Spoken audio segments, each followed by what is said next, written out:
बिस्मिल्लाहिर्रहमानिर्रहीम। अस्सलामु अलैकुम। उम्मीद करते हैं जी आप सब खैरियत से हैं।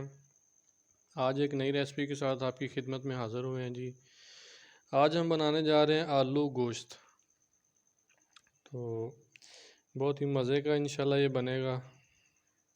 तो रेसिपी को स्टार्ट करते हैं। बिस्मिल्लाहिर्रहमानिर्रहीम। सबसे पहले हमने कढ़ाई में घी डालना है।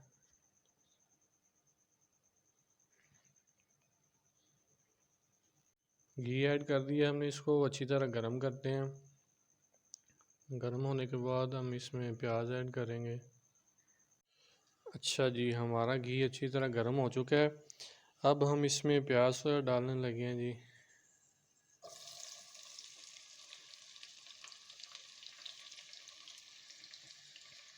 प्याज हमने डाल दिए हैं। इसको अच्छी तरह थोड़ा सा ब्राउन कर लेना है।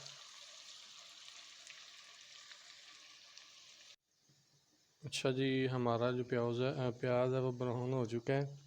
अब हम इसमें जो है ना हरी मिर्च कटी हुई वो ऐड करेंगे।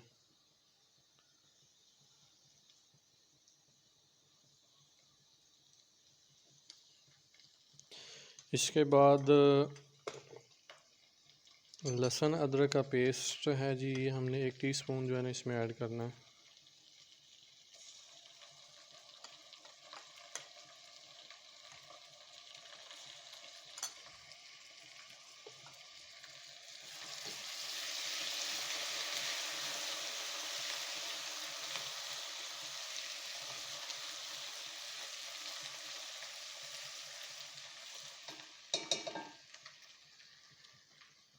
ये हमारा प्याज जो है और लहसुन अदरक जो भुन चुका है। अब इसमें लाल मिर्च ऐड करते हैं। ये बहुत तेज़ मिर्च है, इसलिए हम इसको थोड़ा सा ही ऐड करेंगे। इसके बाद हल्दी है जी, ये इतनी सी देख लें, आधा चम्मच तकरीबन। और नमक,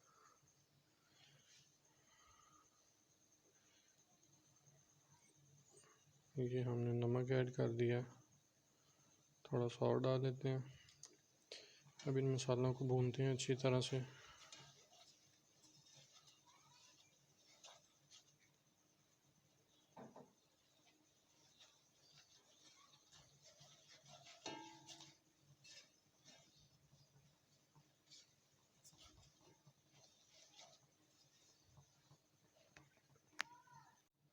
अच्छा जी, हमारा मसाला भून चुका है। अब इसमें हम टमाटर जो है ना हमने ग्राइंड किया हुआ ये ऐड कर रहे हैं। तकरीबन 2 टमाटर थे, ये दरमियाने साइज़ के।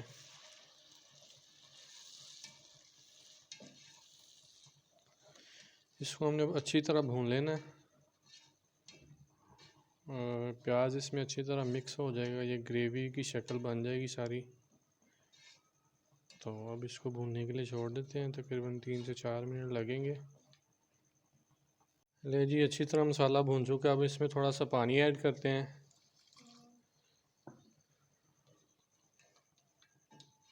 ये देखें, ग्रेवी बन चुकी है बहुत ही अच्छी सी।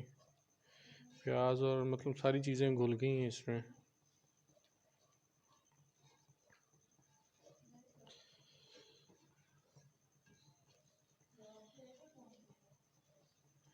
इसको अब 1 मिनट के लिए, तकरीबन 2 मिनट के लिए इसको पकाएंगे। उसके बाद हम इसमें जो है ना गोश्त ऐड कर देंगे। इसको पकने के लिए छोड़ते हैं 2 मिनट के लिए।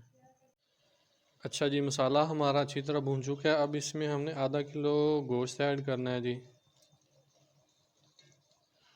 बिस्मिल्लाहिर्रहमानिर्रहीम।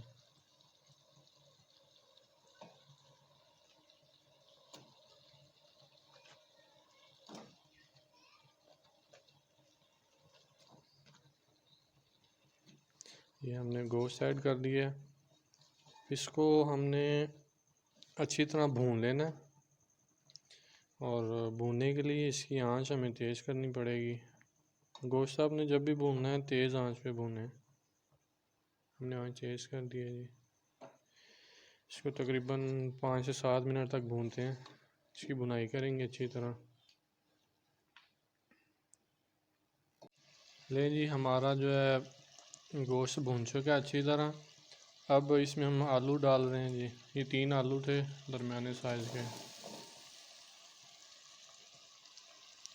आलू डाल के अब इनको अच्छी तरह इनको भी भूनते हैं 3 से 4 मिनट के लिए।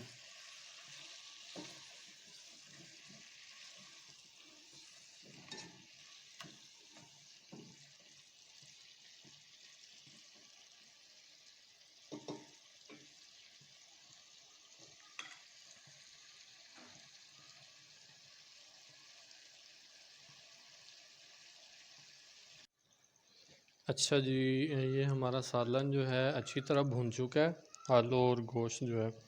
तो अब इसको गलाने के लिए हम इसमें पानी ऐड कर रहे हैं जी।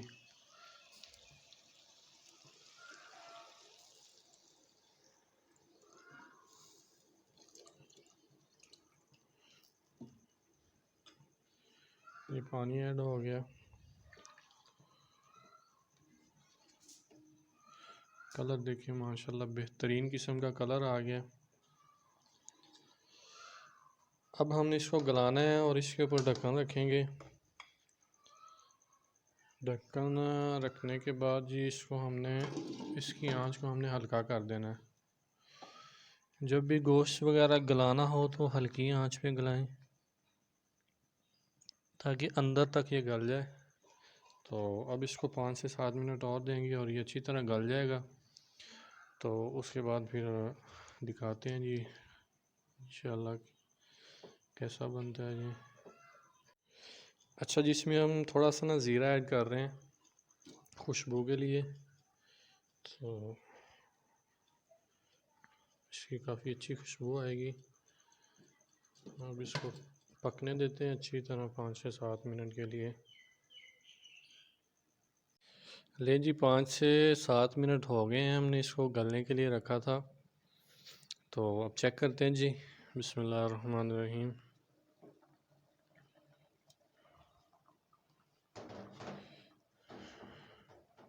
काफ़ी अच्छा कलर आ गया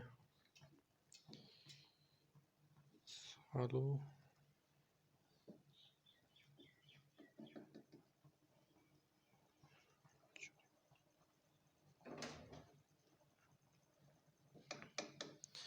इसको चेक करते हैं जी गल गए हैं कि नहीं। ये देखो बहुत अच्छे से गल गए हैं ये आलू। तो हमारा सालन तैयार हो चुका है। इसको अब हम डिश आउट करते हैं जी।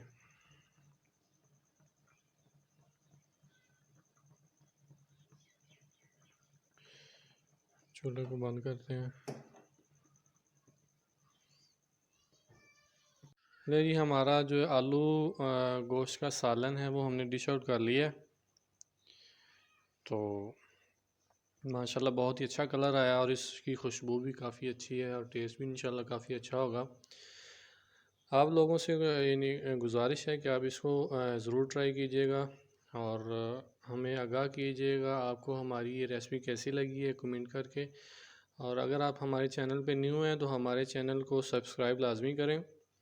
सब्सक्राइब करके बेल का आइकन दबा दें ताकि हर आने वाली नई वीडियो आपको बर वक्त मिल सके। और हमारी वीडियो को आगे शेयर करें ताकि और लोग भी इसको देख सकें। अगली वीडियो तक के लिए हमें इजाज़त दीजिए। अल्लाह हाफिज़। अस्सलामु अलैकुम वरहमतुल्लाह।